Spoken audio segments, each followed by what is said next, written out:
Hello everyone, thank you so much for joining us today for the final instalment of our Staying Connected Research Update webinar series.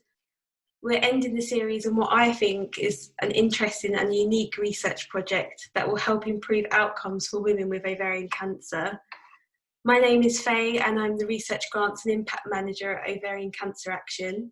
And joining us today are two researchers from Imperial College London who are working on the study. And I want to start off by saying a huge thank you to James and Hannah for talking about their important research today with our supporters. So very quickly, before I hand over, a bit of background about our speakers today and what they will be talking about. So Dr. James Flanagan leads the Cancer Loyalty Card Study team and is a senior lecturer in the Division of Cancer at Imperial. His research focuses on breast and ovarian cancer risk and epigenetics, and he also leads the Ovarian Cancer Action funded research project on risk and prevention, which he presented last year, and we have a video on our website if you'd like to go and watch that. Dr. Hannah Brewer is part of the study team as well, and she's a research associate in the Department of Surgery and Cancer at Imperial. She's an epidemiologist, and her main role in the project is the epidemiological design of the study and the development of the analysis methods of the research team will use. The Cancer Loyalty Card Study, which is called CLOCS for short, is aiming to reduce delays in ovarian cancer diagnosis by collecting and analysing data on how women with symptoms shop. They believe that changes in purchasing things like medication over time could help them to find ways to diagnose cancer earlier.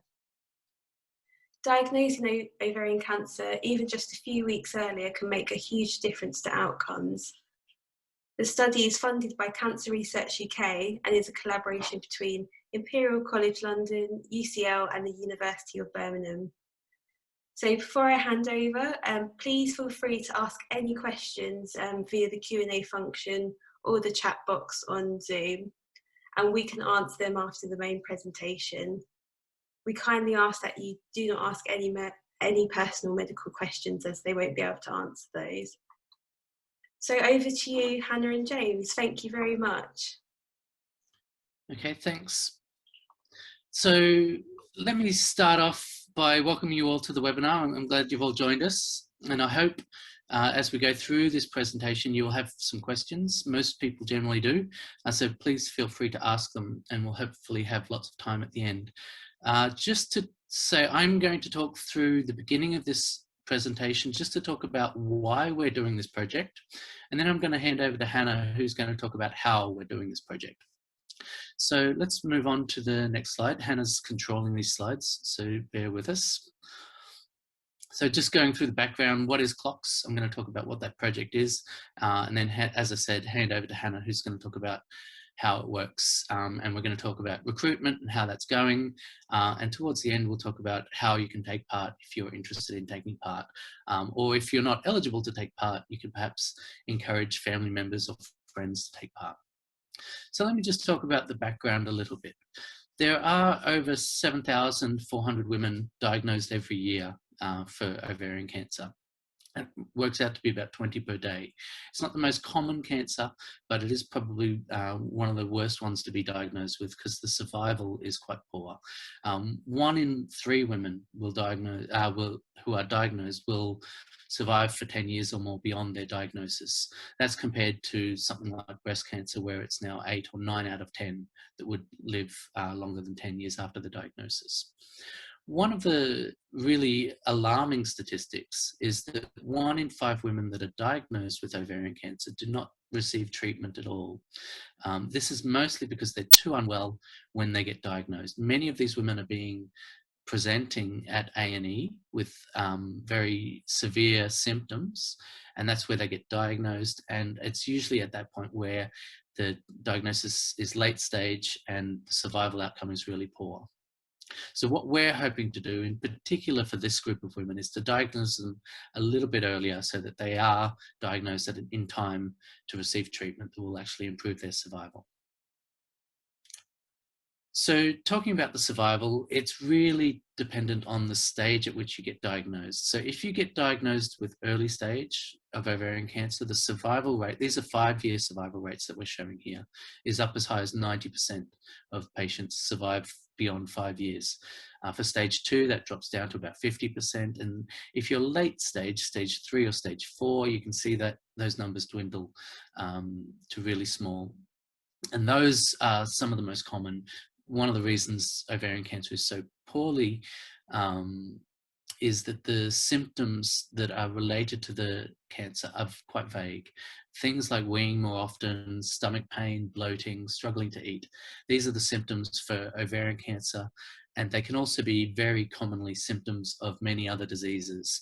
And it's not a really obvious diagnosis that it's ovarian cancer. And through speaking with patients, we discovered that a lot of those patients that we spoke to were treating their symptoms with things like pain relief and Gaviscon for that bloating feeling before their diagnosis. So that kind of gave us the idea for this project. In speaking to our patients, we have one patient in particular, this is Fiona. I thought I'd use her example just to illustrate why we're doing this project. Fiona's a little bit unusual in that she was diagnosed quite young for ovarian cancer. She was 25 when she was diagnosed, and obviously that came as a complete shock. This whole description here, I'm just highlighting certain parts, particularly the bit where she went to multiple trips to her GP for over 2 years. She had diagnosed with IBS and various other misdiagnoses. One of the main symptoms that she had was this acid reflux feeling, and she couldn't leave the house without antacids. She also says later on that she tried gluten-free diets and various other things, and none of that seemed to help until she had surgery for the cancer, and then those symptoms disappeared. So thinking about that, that made us come up with the hypothesis for the CLOCS project. So we're asking, what if we could identify a change in purchase behaviors that might indicate someone is self-medicating cancer symptoms before they might otherwise go to the GP? So we conducted a pilot study. This was a pilot study funded by Cancer Research UK, where we were able to look at purchases from a particular high street retailer. We had 11 ovarian cancer patients enrolled in this pilot study. And what we've presented here on the y-axis is the frequency of purchases of both pain medication and indigestion medication. And both panels, the one on the before cancer diagnosis goes back up to 40 months before diagnosis, and after diagnosis, we've got purchase data after their diagnosis. The blue line is the average of the ovarian cancer patients. And what we noticed with these graphs was that there were some purchases prior to diagnosis of these medications that might indicate that they were treating their symptoms before diagnosis. And it might be as much as 10 months before their diagnosis. So that was dead encouraging. That allowed us to then apply to CRUK for a project grant, which CRUK then funded. And that then became the Cancer Loyalty Card Study, which is what we're talking about today. So just to talk through the aims and the methodologies of this project. There are 4 main aims of the Cancer Loyalty Card Study. The first one, and the main one that we're talking about today, is the retrospective case control study, where we're aiming to recruit 500 women with ovarian cancer to compare with 500 women without ovarian cancer as our controls. And that will allow us to look at purchases prior to their diagnosis and leading up to their diagnosis. The second aim is, if we get sufficient numbers in the study, to stratify that analysis into different risk levels. We're asking all of our participants to fill out a questionnaire, which allows us to understand their personal risk of developing ovarian cancer. So we might be able to look at purchases stratified by risk levels. The third aim of the study is to try and develop a prospective cohort study, to try and work out whether we can monitor purchases in real time going forwards and follow up patients for many, many years and identify women when they get diagnosed with cancer as they get diagnosed. That would allow us to validate any results that we get from the case control study. And the fourth aim, and this kind of underpins a lot of what we're doing, is the behavioral science work. And this is work that's led by a postdoc called Yaz Hurst, who is trying to understand the acceptability of sharing shopping data and understand what information and how would we give this information back to people if we were to find something that would indicate a potential cancer symptom that might be reportable. So there's a lot of work going into that behavioral science as well. So just finally, how are we doing this? When we recruit our participants, if we imagine participants recruited during 2020 or even in 2021 now, we can request their purchase data that goes back up to 6 years. So we can look at the things you've been buying over the last 6 years that might be leading up to your diagnosis. And the hypothesis is that in the cancer patients, in the months and perhaps even years before diagnosis, there will be medications that they're buying to treat symptoms before they might otherwise have presented to the GP. And so now I'm going to hand over to Hannah, who's going to give you more details on how we're conducting this research. Okay, so how does CLOCS work? As James said, let's see if I can get these slides to change.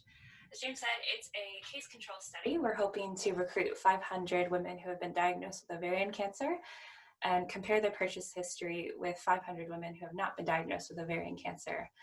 For ovarian cancer patients, they will complete the CLOCS consent form, as well as the retailer consent form for us to request their purchase history on their behalf, as well as complete the ovarian cancer risk questionnaire.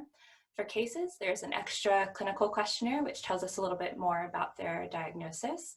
And then for women without ovarian cancer, that we refer to as controls, there's an ID verification step, which we'll talk a little bit more about in a bit. So how does CLOCS work? So we've mentioned the risk factor questionnaire. It shouldn't take longer than 10 to 15 minutes to complete, but of course, participants may take as long as you wish. And there are 4 brief sections in that questionnaire for both cases and controls. One is about you, another is reproductive history, medical history, about your loyalty card use. And of course, all the questions are optional, but we would ask that you could fill out as many as possible.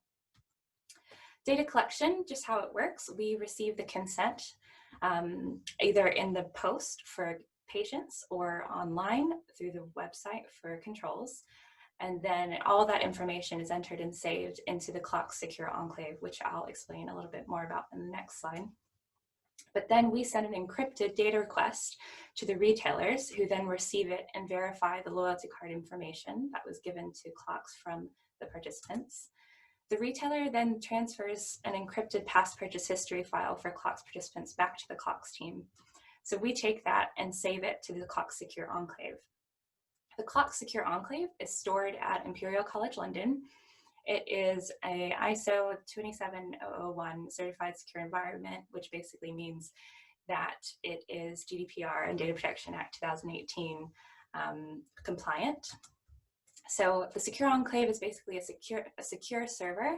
It cannot be accessed from the outside. It's not connected to the internet, and this is where all the consent form information and participant identifiable information is stored.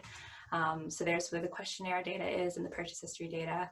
And also all analysis takes place in the Secure Enclave. So it's never in a place where it could be accessed from the outside.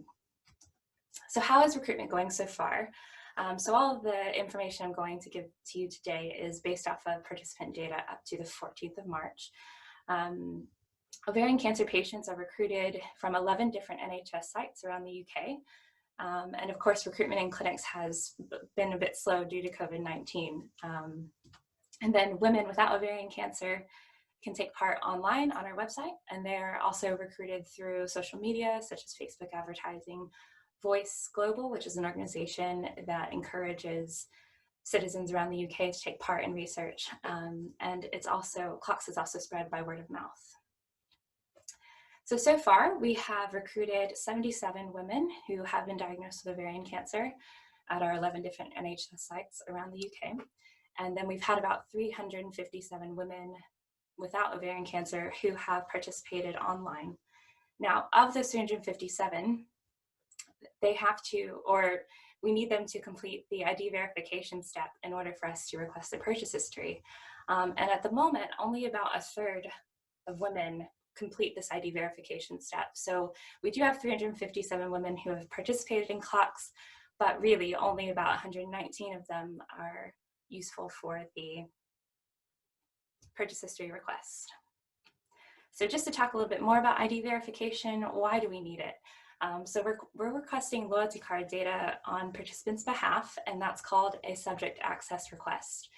ID verification is required by the retailer for this kind of request, and so we've added that to our sign-up process. So how do we do that? At the end of the questionnaire on the website, there is a prompt for the upload of identification and proof of address. It looks a little bit like this.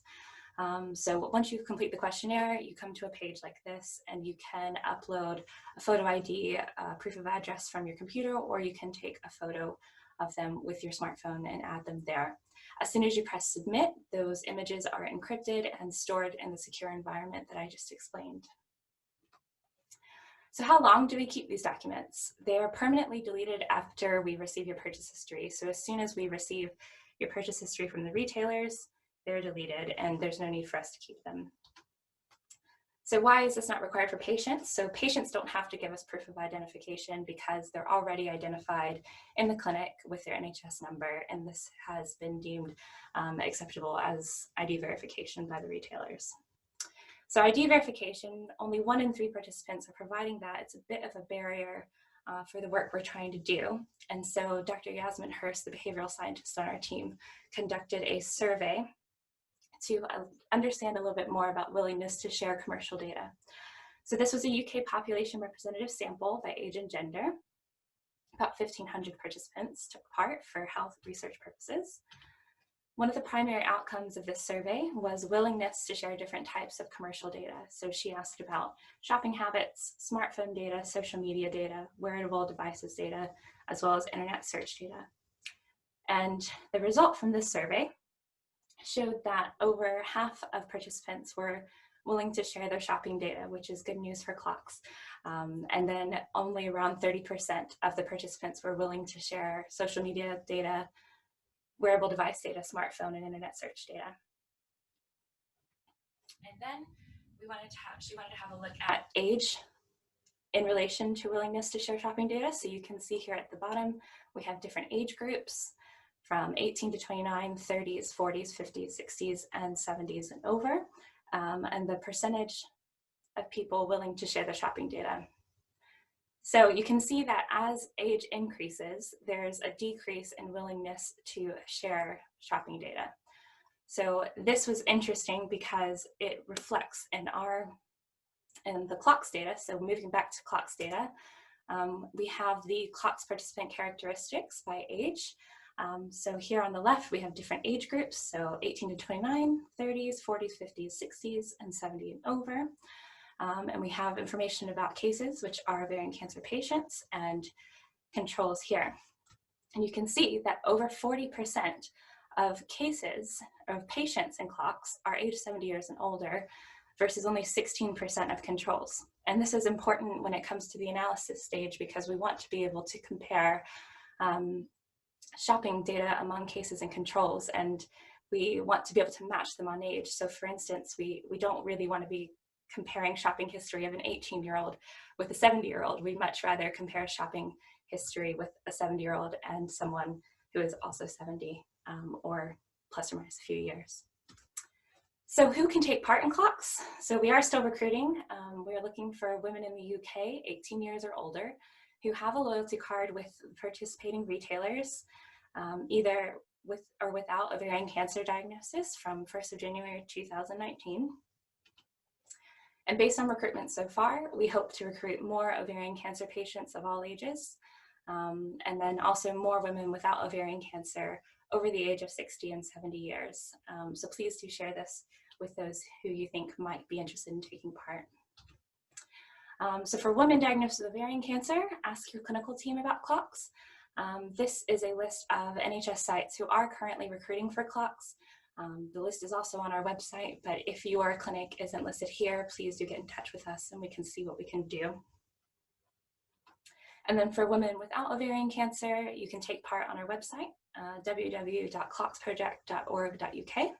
Go to the For Participants tab and click here to take part. We'll take you straight through to the consent form and the risk factor questionnaire, as well as the ID verification step. So that's all I think we're going to say today, but I just wanted to mention a few acknowledgements here. So the rest of the CLOCS team, as well as our 2 patient representatives, Deb Tanner and Fiona Murphy, who have been incredibly helpful in setting up and planning CLOCS, as well as all the NHS recruitment teams who have done an amazing job during a global pandemic to help recruit patients. Would also like to thank Cancer Research UK and the Peter Sowerby Foundation for funding CLOCS. And also thank you to Ovarian Cancer Action for hosting us today. So I think that's all. And now we're happy to take some questions. Thank you both. That was a great insight into the study, and I really appreciated the explanation of how the idea of the study came about, and also for you for providing information of how to get involved. I know that the viewers will really appreciate that, because that's the first question I get after these webinars is how can I get involved? And yeah, so we'll move on to questions now, and I'm going to start with one that we received, but I guess, do you have any predictions of what you think might happen? So can you predict maybe what could be the common things that people buy that could indicate? Well, we have a hypothesis that we're testing to start with, and that is pain medication, things like paracetamol and ibuprofen, and things like Gaviscon for indigestion, those sorts of medications. It might be a total amount of purchases. It might be both of them together. It might be the frequency at which you're purchasing them. It might be consecutive months in which you're purchasing these things that might distinguish you from a healthy control individual who is not purchasing those things in that same pattern. So while it's good to go in with a specific hypothesis like that, we also expect that there might be other things we might find, other purchases that we weren't expecting, and we will be looking and doing exploratory research on the data to try and use other methods to try and find things that we might not have otherwise expected. We might explore things like using machine learning and AI techniques in these data. These data sets that we're getting are big and complex, and there's lots of different ways in which you can analyze this type of data. And because this is the first project to really look at this type of data specifically for cancer, we are learning how to do it as we do it. Great. And I guess, you can look at things that, like, when people buy combinations of certain things, and like you said, so that will be really interesting to see what information comes out of that. And then we have another question through. Sorry, I'm not familiar with the UK healthcare system. How would you know shopping history if people buy their medicine in other retailers? Is loyalty card widely used in the UK? So there's a couple of ways to answer that. One is to talk about the, I guess, I can't remember if I remember the numbers exactly, but I think more than 70% of women would have a loyalty card from one or other of the retailers that we're looking at. It's a very large, or maybe it's only 50%, I'm not sure, but it's a very large proportion of people have a loyalty card. Now, what if they're buying from other shops that we don't have the data from? That's actually a very common question. We get that question all the time. It's a very good question. It's basically the way in which we've designed the study with a case control design. We expect that the ovarian cancer patients, would be buying in the shops that we're looking at and the shops we're not looking at equally or similarly to the controls. The controls will be buying in other shops as well. And so that's why it's important to do a matched case control study where we can compare them. And so that bias that might be in the data will be accounted for. Great, thank you. We have another question. What retailers are you able to get data from? We're not allowed to mention the retailers' names, but it is on the website. So if you go to the website for the study, you'll be able to click through to the consent forms and you'll be able to see there's actually information on the retailers there. You did mention that on your slide, sorry. And then another one, in the future, do you think we might benefit from performing a similar type of study on different types of cancers? Absolutely. That's a very good question. And we're already thinking about that and thinking about submitting grants to do exactly that. There are some cancers where the symptoms are very, very likely to be treated by things that we are looking at. So a couple of examples for you, things like esophageal cancer, for instance, a lot of patients would be buying the indigestion medication as well. So it might be very useful for that cancer. There might be things like lung cancer where people are buying a lot of cough medicine or treating coughs and things like that. There are other symptoms. There are cancers like pancreatic cancer where we don't necessarily know what they might be buying, but it's a cancer that's got such poor survival and such late diagnosis that anything we could possibly find out would certainly help those patients. So yes, there are definitely other cancers that we've got our eyes on to look at in future. Great, and it's great that this study could provide the framework for that. So those studies could take off a lot more quickly because you've done all the hard work and figuring out how it all needs to be done. How much analysis data do you think you require to differentiate pain medications purchased for detecting earlier ovarian cancer and not another cancer? That's a great question. Yeah, that's a good question.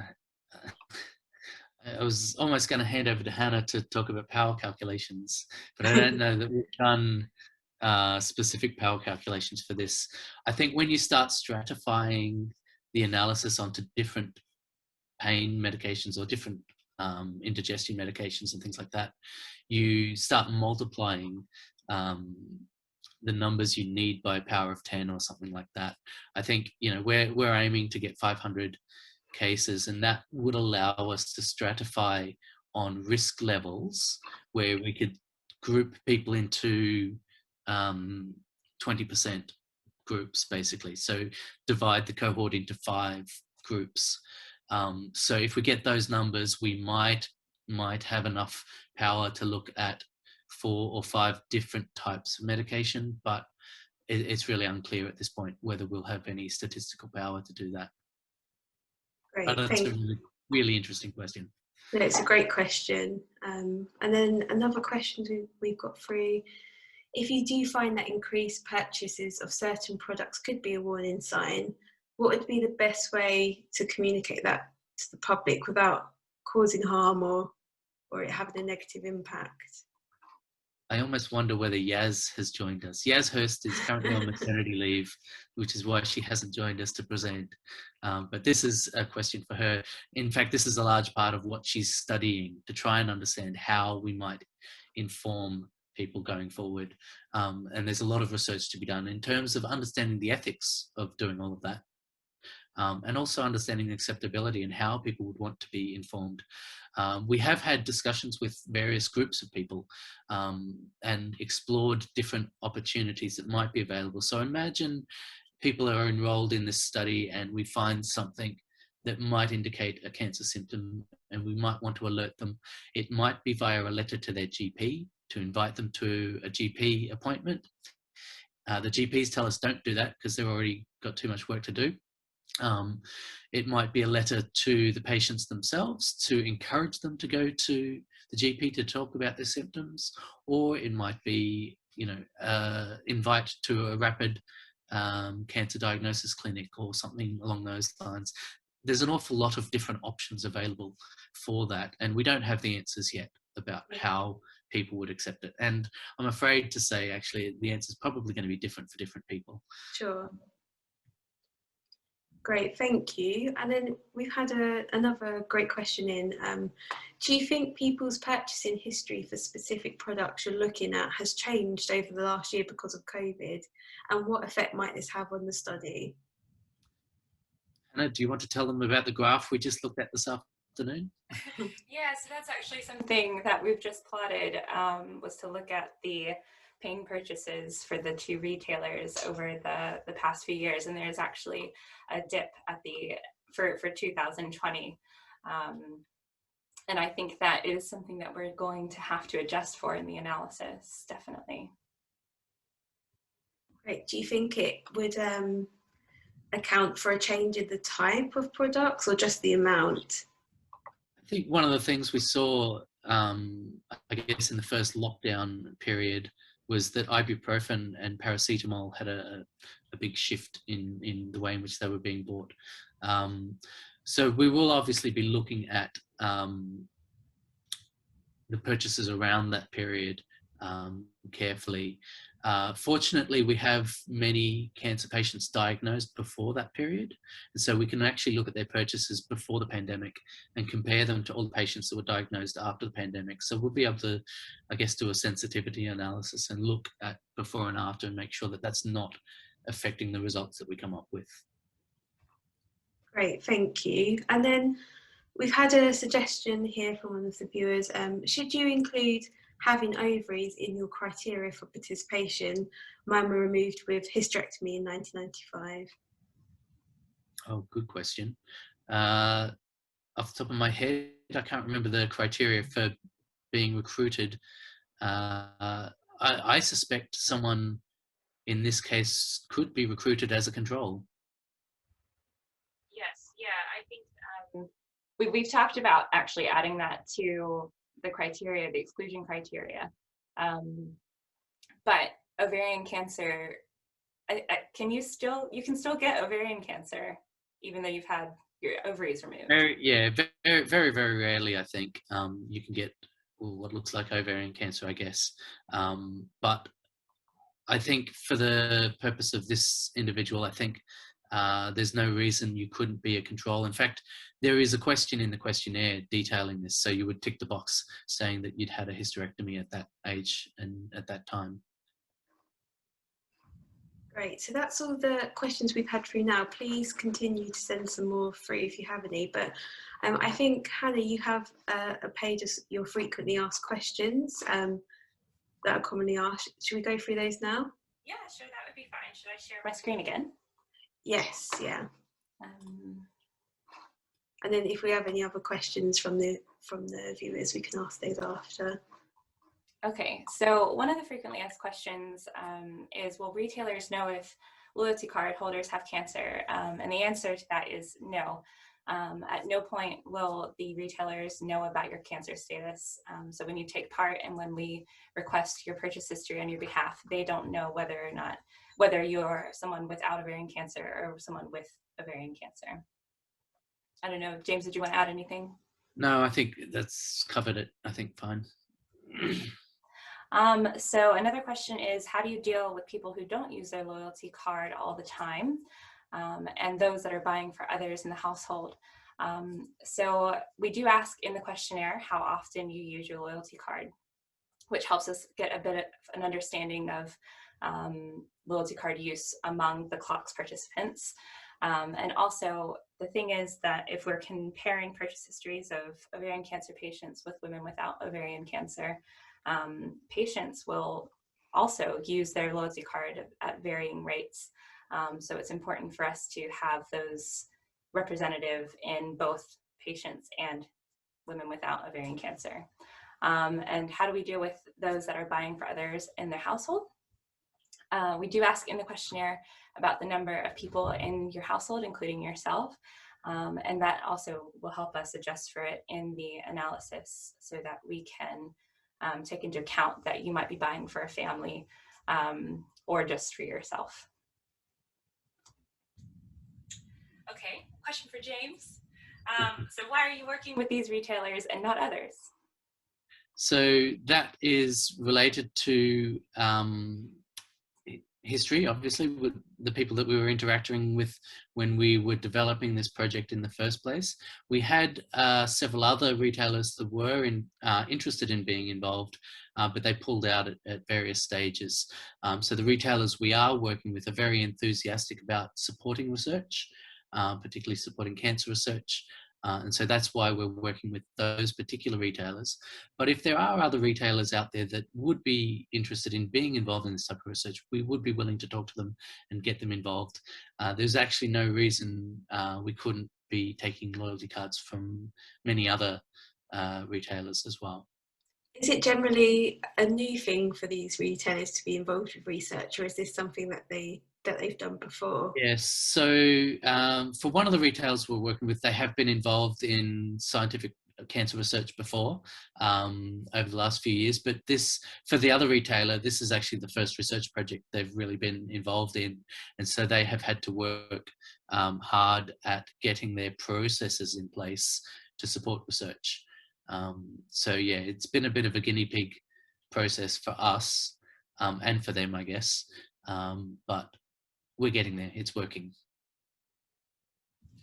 And then another frequently asked question. So how has COVID affected the CLOCS project? So of course, when COVID happened, we started to move to the working from home environment, which meant that we had to work out remote access to the server and that sort of thing, which has all been worked out now and works fine. I think also, as I mentioned in the presentation, that clinics have had to understandably adjust to treating their patients with the pandemic going on at the same time. So while they were figuring that out, especially during lockdowns and with patient shielding, it was a bit difficult to recruit patients. So CLOCS had to submit an amendment to the ethics committee to allow us to recruit patients over the phone from clinics. So for a few months, we were trying to work out how that could happen. We tried to get feedback from clinics on what was feasible for them. And then when that was approved, recruitment kind of got up and running again last year in, I think, September time. So yeah, that's been one of the major effects from COVID. James, do you have any more to add? Yeah, apart from all of the other, I guess, personal things, childcare issues and inability to do research and teaching and all the other things that got affected by COVID made all of this a lot more difficult. But I think one of the things to commend both Hannah and Yaz for keeping the project going, and to the clinics for continuing their recruitment. I think to have recruited as many patients as we have and as many controls as we have over this past year through this pandemic has actually been quite amazing. And although it has been affected, we will get this project done. I think these are all the frequently asked questions we pulled from our website. Are there any others? One more came through, which we did cover just a bit earlier, but it's about the dissemination of the results, and they've asked, do you think it will make individuals approach their GPs about the issue or fearfully not pursue the matter further, which is a valid question? Yeah, I think you need to look into the research and work out what it is about these symptoms that means that they don't get presented to GPs, and if they do, they get misdiagnosed perhaps as other things, or dismissed as not alarming cancer symptoms, or what they call normalized. So people feel like these symptoms this is just normal. I think we need to try and, if this project can highlight particular symptoms and particular purchase patterns that might be indicating those symptoms, one of the things that we have talked about is even something along the lines of a public health campaign saying, if you're buying these things to treat these symptoms, perhaps consider whether it's a cancer alarming symptom that you should discuss with your GP. There is research that shows one of the problems with ovarian cancer, as I'm sure you're aware, the symptoms are very vague, and if you were to ask random women whether they recognize the symptoms of ovarian cancer, the knowledge of that is quite low, actually. And even if you educate women about what the symptoms are, there is research that shows that doesn't then end up in an earlier presentation to the GP. It doesn't get them to the GP sooner just by knowing what they are. So we're trying to come up with ways to have a prompt, or what they might call a nudge, to get people to get to the GP sooner with these symptoms. Great, thank you. And we've had another question through. Personally, when it comes to self-medication and dread of pumping actual medications into the body, I steer towards herbal medications. Would you think about looking at these types of medication purchases too? Well, it would depend on where you're buying those, for starters. If they're coming from the retailers we're working with, then we will have that information available to us. We will be able to look at it. I think that's the sort of thing that would be really interesting if we were to do that AI machine learning approach and say, have a look at all of the data, all of the things that people are buying leading up to their diagnosis. That's one of the things that we might find is popping up when we weren't expecting it. So I think we will be able to look at that if that data is coming from the retailers we're working with. Great, thank you. And a really good question. Do you collaborate much with other cancer researchers or other cancer projects, clinicians? And if so, what does that look like? Yes. So first of all, yes, we collaborate with lots of other researchers on all sorts of projects. I've been working in ovarian cancer for quite a few years, and I am part of a consortium called Ovarian Cancer Association Consortium, OCAC. And that is a collaboration that brings together all of the ovarian cancer case control studies to look particularly at genetics of ovarian cancer risk, but also various epidemiology risk factors and various other research projects. So we collaborate with a lot of people around the world on that. And with CLOCS project, we were planning to use the epidemiology risk factor questionnaire data to contribute to OCAC epidemiology studies. So we will be contributing to worldwide research with this data. We do have other collaborations in place. A project that was recently funded that's led by James Goulding in Nottingham, I think, is looking at purchase history data in relation to COVID, and if there's any purchases that might be indicating or predicting severity of COVID and things like that. So we're going to be collaborating with him on that project, and the work that we're doing in CLOCS may inform how that project gets done on their data, and vice versa. He's a big expert in machine learning and AI algorithms, so we're hoping he will be able to help us with the machine learning in our project, for example. So that's an example of the collaborations that go on. We do have a provision to collaborate with others if they're interested in using this data. Those scientists just need to get in touch with us and we work out a way in which to conduct that sort of collaborative research. That's really excellent to hear, because then it's going to have much further impact than just your study. It can be used even wider to help women more. So no, that's fantastic to hear. So that's all the questions we've had through. Thank you for answering those. We kind of fired those through quite quickly. But I think we'll leave it there today. So thanks again to all of you for joining us this evening. And again, a massive thank you to Hannah and James for taking the time to present this webinar for us. Thank you. Thanks a lot. Thank you very Bye, much. everybody. Bye.